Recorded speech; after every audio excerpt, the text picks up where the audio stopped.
This October 15th through 19th, the Future Freedom Foundation and the Young Americans for Liberty present the College Civil Liberties Tour, the War on Terrorism, Civil Liberties, and the Constitution, featuring from the left the heroic Guardian columnist Glenn Greenwald, on the right former Deputy Attorney General Bruce Fein, and the libertarian leadership of this new realignment, the great Jacob Hornberger, president of the Future Freedom Foundation.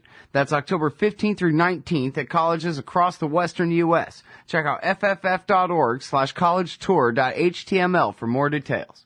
Hey everybody, Scott Horton here. Ever think maybe your group should hire me to give a speech? Well, maybe you should. I've got a few good ones to choose from, including how to end the war on terror, the case against war with Iran, central banking and war, Uncle Sam and the Arab Spring, the ongoing war on civil liberties, and of course, why everything in the world is Woodrow Wilson's fault. But I'm happy to talk about just about anything else you've ever heard me cover on the show as well. So check out youtube.com/Scott Horton Show for some examples, and email scott@scotthorton.org for more details. See you there.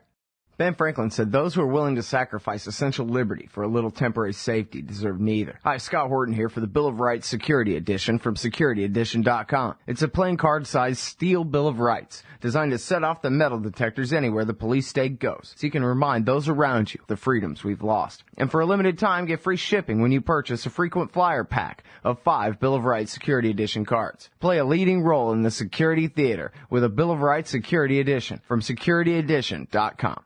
Hey everybody, Scott Horton here for LibertyStickers.com. If you're like me, then you're right all the time, surrounded by people in desperate need of correction.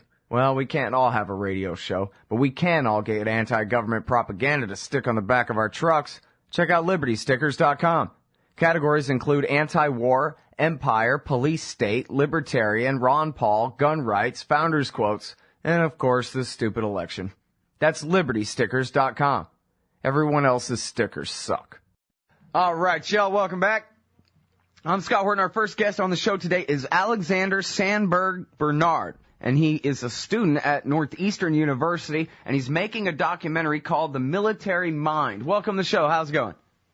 Hey, Scott. How you doing? Thanks for having me on. I'm doing real good. Appreciate you joining us. So, how far into this thing are you? And, well, I guess, first of all, what's it about, the military mind? And is this like a psychoanalysis of the generals or what? And then, secondly, then, how far along are you? What's your progress and how can we help you? Well, the film is about post-traumatic stress disorder in the military. And what I'm doing is I'm sharing the stories of, soldiers who have gone to war, have sacrificed an incredible amount, and are coming home and are really falling victim to a system that is not, it's not doing what it needs to be doing. It's, they're not getting the care and the treatment and the benefits that they deserve. You're focusing on post-traumatic stress disorder and the plight of the soldiers who are, one, trying to get treatment, but then the point I think you're trying to make there is just how tough it is for them to even decide to go seek treatment because of how embarrassing it is and the tough guy culture that suppresses even wanting to seek treatment. Then they go seek treatment and they're told whatever's wrong with them was already wrong with them, and so they're not owed a damn thing. Yeah, that's exactly right. That's exactly right. And I mean, really, I think the thing that sums it up for me that I've heard is that it's a culture where they say, there's a motto that's called suck it up and drive on, which is what a lot of guys hear when they're at war. And, they go to their commanding officer or something and, they say, hey, this isn't, something's not right now. I'm not doing okay. And a lot of guys are hearing, well, hey, we all have a little post-traumatic stress disorder. It's not that big a deal. Just suck it up and drive on. And so what it's doing is it's saying, mental illness is weakness. And, it's a tough guy mentality. And, that's happening right from basic training. I mean, where, these guys come into the military, men and women, and they're not, the vast majority of people do not have the capability to kill other human beings. And then that's exactly what they're trained to do. They're trained to be killers. And then they go to war, they experience, really, really horrible, devastating things. And, when they're not able to exactly cope with that, then they're hearing, well, you're supposed to be a soldier, you're supposed to be able to handle this kind of thing. And then they come home and they're hearing it again. And, going for help a lot of people don't realize, they think, oh, a veteran has post-traumatic stress disorder, whatever, oh, they can just go to the VA and they can get help. That's really not how it works, It's a huge process to try to even get what's called a disability rating from the military. And it's, the thing that really is surprising to a lot of people is that the burden of proof is on the soldier when it comes down to that point. They have to prove the connection between their service and what's going on in their mind, their mental health. And it's a really hard thing for some guys to prove. A lot of people come back and they're not getting treatment, so, they turn to drugs or alcohol. And then they go in and they try to get treatment, and they're told, oh, well, you're just messed up because you're an alcoholic. It has nothing to do with post-traumatic stress. When in reality, they're drinking because of their stress. Sure. And then, and who's equipped to sit there and deal with these bureaucrats? You know what I mean? Yeah. I mean, if you don't have a secretary or something, then just forget about it, right? I mean, I can just imagine, regular enlisted rank Army guys dealing with the people behind the counter's crap for a week or so in a row and giving up, and that's it, right? They're not going to sit there and fill out the same damn paperwork 700 times. Yeah, exactly. And it's really unfortunate because, there are a lot of people who do really care on the smaller level, but then there's just not enough of them. And I mean, the resources aren't there. So let me ask you this, Alexander. I went out to Colorado for a conference on post-traumatic stress disorder just a couple weeks ago, and I spoke with a guy who, actually does have a disability rating with the VA, and he is technically eligible for care. And you know what they told him? They said, we have enough time that we can see you for 30 minutes every 3 months. One appointment for 30 minutes every 3 months. And basically what that consists of for a lot of them is, oh, how's this medication working? Oh, not that one. Oh, here's 6 other different kinds of sleeping pills and anti-anxiety stuff, and we'll see how that goes. And so that's another huge problem, is that just the over-medication and then not actually focusing on therapy and, really getting to the root of the problem. It's not just, oh, hey, here's some Ambien so you can go to sleep at night, Right. Yeah, and you know what? That is such a big point, too. I mean, if you think about it, like, I'm not saying this would necessarily be a superior model in all ways or whatever. I'm sure there's flaws I hadn't considered. But if the government was just cutting these guys a big enough check that they could afford to go and seek whatever health care in the private market, they could go and find a doctor to talk to them or whatever, right? But instead here, they just get whatever doctor is assigned to them by the VA. And I guess probably, I don't know everything about the psychiatry industry these days, but it seems to be largely centered around fine-tuning which prescriptions you ought to be on rather than sitting down and talking to you. And they don't really have a choice, right? There's no choice where they could say, you know what I really need is a former soldier who became a psychiatrist who could understand what the hell I'm talking about. Where do I find one of him, right? They don't have a choice to seek out who treats them. And then also I wanted to bring up real quick, I think it's really important, and especially because your movie's not done yet, I want to make sure that this is in there if it's not already, and that is the great work of Joshua Kors, Kors, at The Nation magazine, who did report after report about the Army hiding behind the excuse of a personality disorder. Basically, any symptom that a soldier could display that would be the result of either, scraping up pieces of his dead friends or killing innocent people or whatever, or the multiple concussions of being around these homemade landmines all the time, shell shock in their brain, literally. Any of those symptoms can be just written off, and are, in fact, many times just written off by the VA in the name of a undefined personality disorder, right? It's not a germ that you're infected with, like Thomas Saz would point out. It's just, there's something wrong with you, Alex, see? And so whatever it is that's wrong with you must have always been wrong with you your whole life. So in fact, maybe we should prosecute you for defrauding us and pretending there was nothing wrong with you when you signed up for the Army in the first place. And then a big red stamp, blam, you're not eligible for anything at all. Yeah, that's exactly right. And, it's really, a lot of times they're trying to say that, oh, you were always like this, you always had this thing. And again, it goes back to them, the soldiers themselves, having to prove that the state of their mind, their mental illness is due to their service. And that's appalling. And, there have been many documented cases of purposeful misdiagnosis because the military doesn't want to pay for it. They don't want to pay for the treatment. They don't want to pay for the benefits. And so they'd rather just write it off. And it's really shocking and disgusting.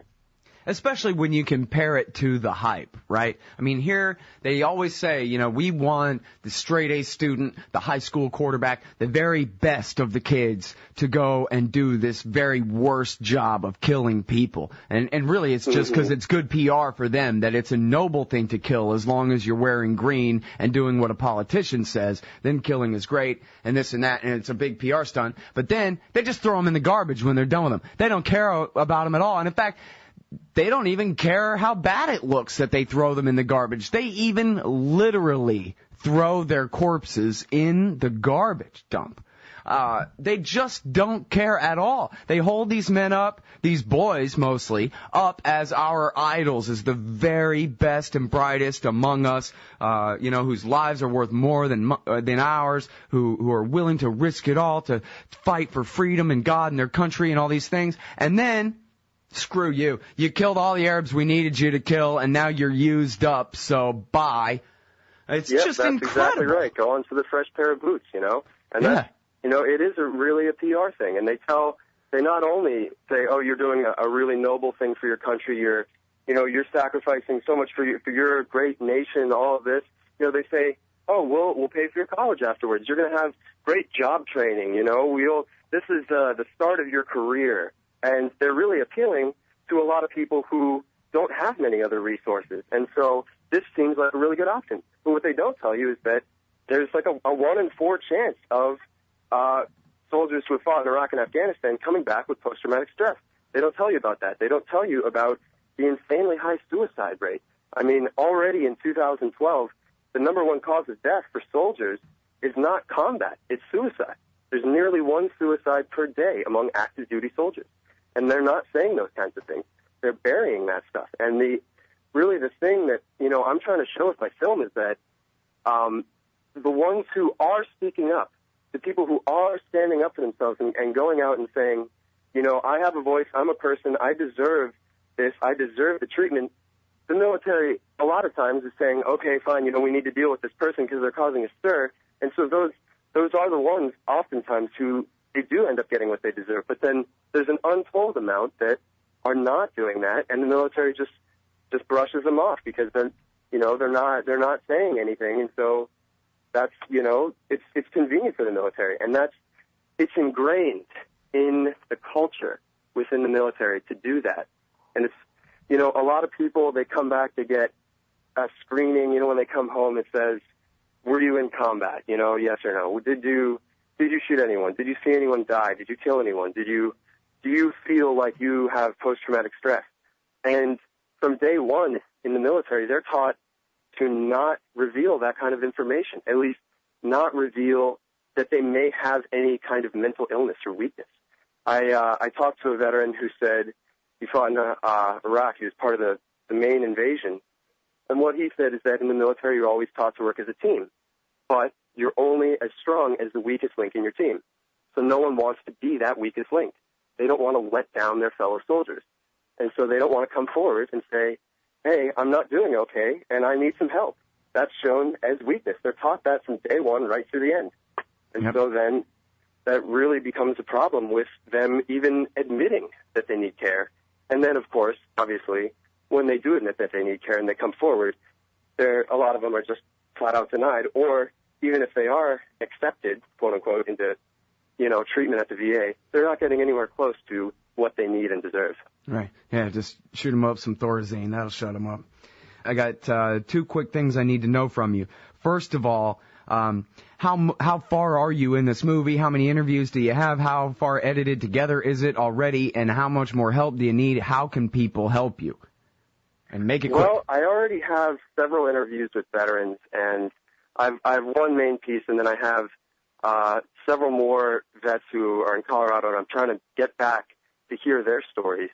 But I really say I'm only about a third, not even halfway through the filming of this. And the reason that I need help and that I'm trying to raise money is because this is a national issue. This is going on all over the country, and I'm in Boston right now, and I need help to be able to get to these places, to hear these stories of people who are suffering and are trying to get their voice heard. And so that's what I'm trying to raise money for. And I did a Kickstarter. I have a Kickstarter campaign launched, if you're familiar with that, and I'm trying to raise $10,000, but if I don't get to that bar, then I won't get any of it. And I have about 2 weeks to get $8,000. I've only raised about $2,000. So I'm really... Well, let me say real quick so people understand that. I'm not going to be able to take the film. Alex, let me explain real quick for people who don't understand. At Kickstarter, people pledge money. You're not getting a little bit at a time. People pledge, and then once it gets to the goal, only then does their account get charged. So that way, people know that they're not, giving money to a project that may or may not even continue. They're not giving the money unless the goal is reached. Right, that's exactly right. So okay, now how can they find you? What's the address for that? Kickstarter / what? Well, it's kind of a complicated address, but if you go onto Kickstarter and you search for The Military Mind. Okay. The Military Mind on Kickstarter. And then it's probably tied to your last name, too, that kind of thing, right? Sandberg, Bernard. Sandberg. Alex Sandberg. Okay, Sandberg. Alex Sandberg. And now, do you have your own website, too? I'm working on it, but I don't have it launched yet. So. All right. But they can find you on Kickstarter, and then give out your email address here, too, real quick, because there may be soldiers listening. Sure. It's ASB163@yahoo.com. Great. Say it one more time. ASB163@yahoo.com. And I'd love to hear from anyone. If anyone has any questions, or if you're a veteran, you have a family member who's suffering, and you would like to be part of this film, I want to hear your story. Cool. Hey, listen, I think this is such important work. I'm really glad that you're doing it. And the only other thing I have to add is you got to talk to Aaron Glantz, because it's an unknown, all the things that guy knows that he could help you with and teach you about this issue. Great. Thanks a lot. Hey, listen, thank you so much for your time. I really appreciate it, Alex. Okay, thanks for having me on, Scott. Okay, everybody, that's Alex Sandberg Bernard. Look him up on Kickstarter. The movie is called The Military Mind, about the government's mistreatment of shell-shocked war veterans. And we'll be right back here in just a sec. Hey, y'all, Scott Horton here. After the show, you should check out one of my sponsors, WallStreetWindow.com.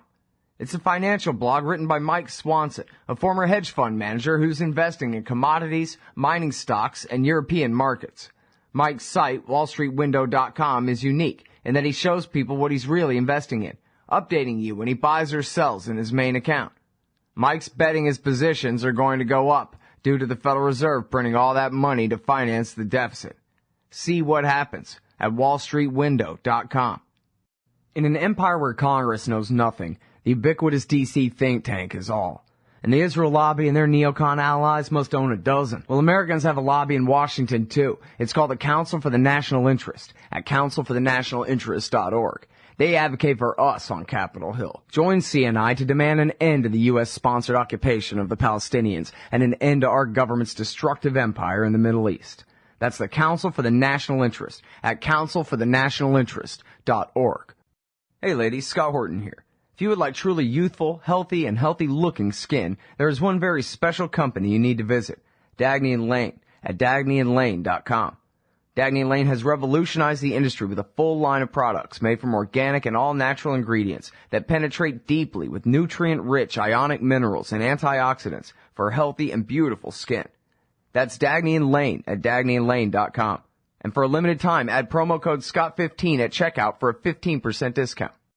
So you're a libertarian, and you don't believe the propaganda about government awesomeness you were subjected to in 4th grade. You want real history and economics. Well, learn in your car from professors you can trust with Tom Woods' Liberty Classroom. And if you join through the Liberty Classroom link at scotthorton.org, we'll make a donation to support The Scott Horton Show. Liberty Classroom, the history and economics they didn't teach you.